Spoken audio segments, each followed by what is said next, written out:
At it again, and oh boy, the left is in major trouble. And I don't just mean here in America. I mean across this planet. They are in trouble. It's going down. And I mean that in the good way. Like, share, comment, and hit that subscribe button if you are new. And let's dive in. Javier Milei won the Argentinian election. Good news, I would say. Finally a guy who knows how to cut a bureaucracy, or at least wants to. It's better than most. He's actually a staunch libertarian, somebody who understands the perils of government. You've got Argentina with 125% plus annual year-on-year inflation, economic stagnation. Liberate them. Right now, globally, you have this great reset, the disaster of institutional elites across transnational boundaries, shackling either countries through their transnational economic policies. And then you've got the Great Uprising in response that says hell no to that vision. Well, score one for the Great Uprising in Argentina. We need to bring that to the United States of America. And I wish him well. Tear down the bureaucracy, shut it down, revive your country, and we're going to see if we can't do the same thing here in the United States. We will do the same thing here in the United States. It will happen. So for those of you that have not heard, Argentina just elected a new president, basically. And mainstream media has compared him or called him the Trump of Argentina. Which is obviously a great thing. And I know some of you are, probably wondering, why are we talking about Argentina, Rich? What What's going on? Well, Exhibit A here. So, this is from N Wokeness. Some reasons to be optimistic. Argentina just elected an anti-socialist economist, Javier Milei, in a landslide. This is the guy we're talking about here today, Javier Milei. We'll get into that here in a second. Trump beats Biden in all polls. Right-wing AFD is surging in Germany. Finland just formed its most right-wing government in history. Anti-immigration party is part of the government in Sweden for the first time. Anti-WEF farmer party just pulled off a huge upset in the Netherlands and is surging. I want to believe I made a video on this a couple months back. I can't remember. Le Pen's party is surging in France. Hundreds of thousands in Spain are marching against the socialist coup. Bukele has 90% approval after his crackdown on crime in El Salvador. We just checked out a video with him just the other day as well. So on a national stage, the right is beginning to rise, not just here in America, but across this entire planet. There has been a movement to move back closer to the right, because things have shifted way too far to the left. And it's honestly a beautiful thing. I want to play this clip with him and Tucker Carlson. Now, he doesn't speak English, so there will be subtitles at the bottom of the screen. So you'll have to read along with me as they go. But here we are. Check it out.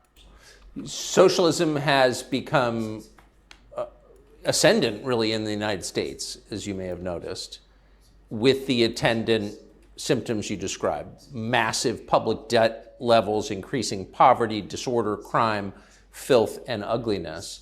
Argentina is at the end stage of that. Argentina is now a poor country because of those policies. What advice would you give to Americans having lived it? Que nunca abracen las ideas del socialismo, que nunca se dejen seducir por el canto de las sirenas de la justicia social, que no se dejen atrapar por esa frase nefasta que donde hay una necesidad nace un derecho, pero que eso no se hace solo. Para eso hay que estar preparado y hay que dar la batalla cultural día a día, y que hay que tener cuidado porque ellos no tienen problema en meterse adentro del Estado y aplicar las técnicas de Gramsci, seduciendo a artistas, seduciendo, o sea, la cultura, seduciendo a los medios de comunicación o metiéndose en los contenidos de la educación. hay que tener... Does all of that sound familiar? Sounds scary familiar, doesn't it? Some of the same things that he was describing there, we're watching happen here in America. Yeah, we're on, listen, I can't emphasize this enough, and I think you guys really understand it. Like, we're on the brink. We are on the brink. Yes, we can turn it around. Yes, more than likely, in my humble opinion, it will turn around. But we are right there. We're right there. 2 more lost elections, and it's cooked. Honestly, I believe if we lose 2024, it's a wrap. More than likely, right?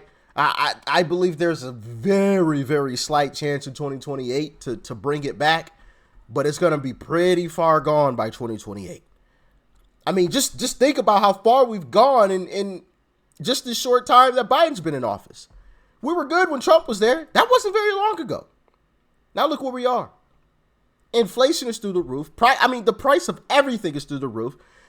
Like it is insane. Crime it seems like it's everywhere now, right? I mean, it's just imagine another 8 years of this steady decline, where we will be. Yeah, scary, apocalyptic. Mucho cuidado, hay que cortarles el financiamiento y hay que hacerlos competir a la par, y al mismo tiempo hay que concientizar a los empresarios de que es necesario que Milton Friedman decía que la función social del empresario era ganar dinero. Bueno, con eso solo no alcanza. Parte de la inversión tiene que ser invertir en los defensores de las ideas de la libertad para que los socialistas no puedan avanzar, porque si no lo hacen, ellos se van a meter en el Estado y desde el Estado van a imponer una agenda que de largo plazo va a terminar destruyendo todo lo que toca.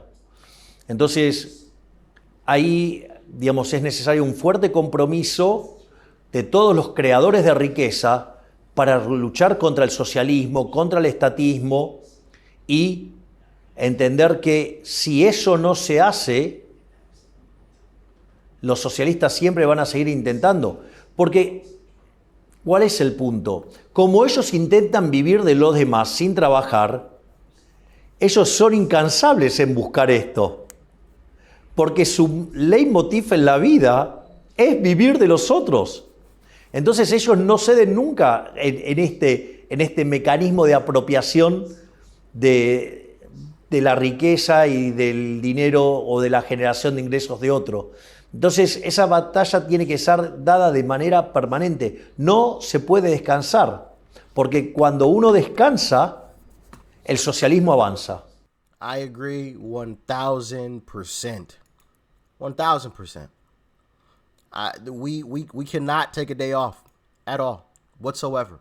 It's pedal to the metal until the election in 24. It's pedal to the metal. I don't care what these polls say. Yes, I'm going to bring you the news. I'm going to bring you these great polls. As a matter of fact, I might have some more coming here soon.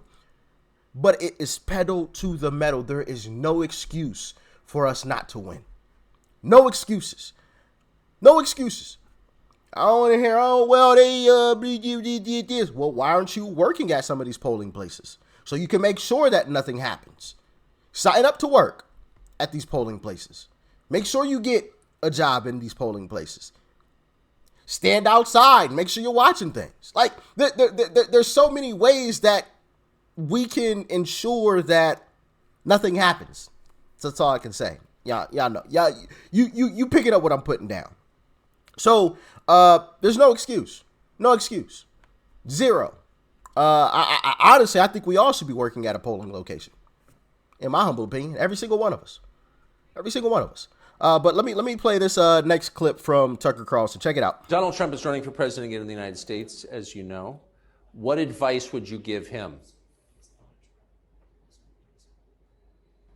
Que continúe con su lucha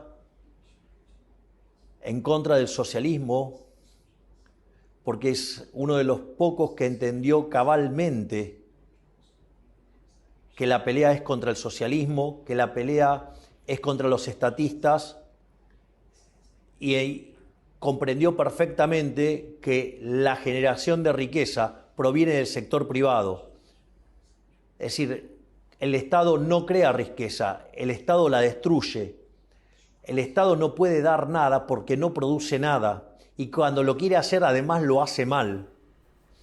Entonces, me parece que si yo, desde mi pequeño lugar, lo único que podría decirle es que redoble los esfuerzos en la misma dirección de defender las ideas de la libertad y de no darle tregua ni un solo segundo a los socialistas.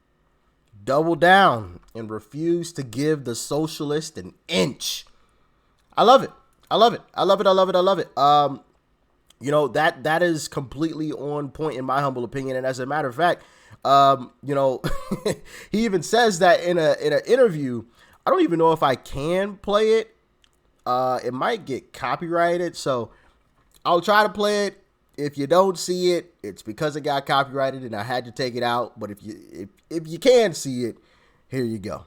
Al zurdo de mierda no le podés dar ni un milímetro. Pero ¿me podés definir zurdo de mierda que no Todos lo los que, entiendo? digamos, los colectivistas, los que ponen, digamos, o sea, esa idea... A ver, ¿Por qué le pones de mierda, digamos? Porque son una mierda. O sea, vos mezclás- He's talking about the left. No, Pero pero, eso- es que eso si es pensás, pero si eso pensás es distinto te descalificador. van a aniquilar. Ese es el punto. Es decir, vos al zurdo no le podés dar un milímetro, porque le das un milímetro y lo toma para destrozarte. Es decir, digamos, o sea, vos no podés negociar con el zurdo. No se negocia. No se negocia con esa mierda, no se negocia porque te van a llevar puesto. Y como estamos siendo tan mejores que ellos, como los estamos aplastando en la batalla cultural, los estamos pasando de arriba, porque no solo le ganamos en lo productivo, somos superiores moralmente, somos superiores estéticamente, somos mejores en todo. Y les duele, les duele. Entonces, como no pueden pelear con las herramientas legítimas, se apalancan en el aparato represivo del Estado, poniendo torres de guita para hacernos mierda. Y aún así no pueden, tuvieron que bajar la nota,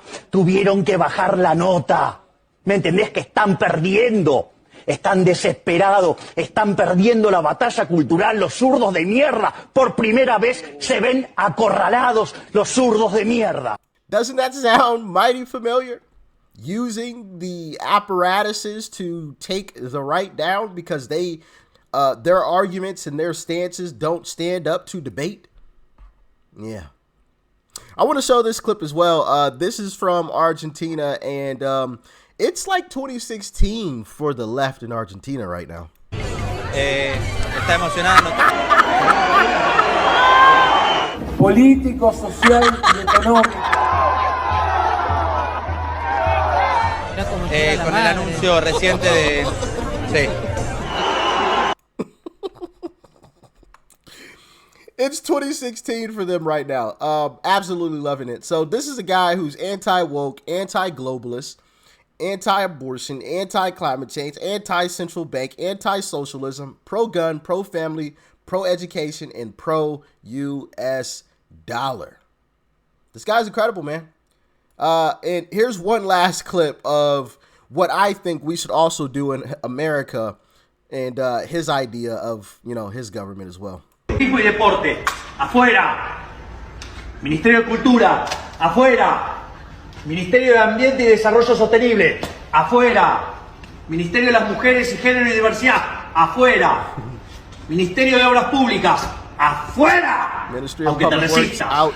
Ministerio de Ciencia y Tecnología e Innovación, Technology, afuera. out. Ministerio de Trabajo, Empleo y Seguridad Social, afuera. Out. Ministerio de Educación, Ministry of Education, adoctrinamiento, afuera. indoctrination, Ministerio de out. Transporte, afuera. Ministerio de Salud, afuera.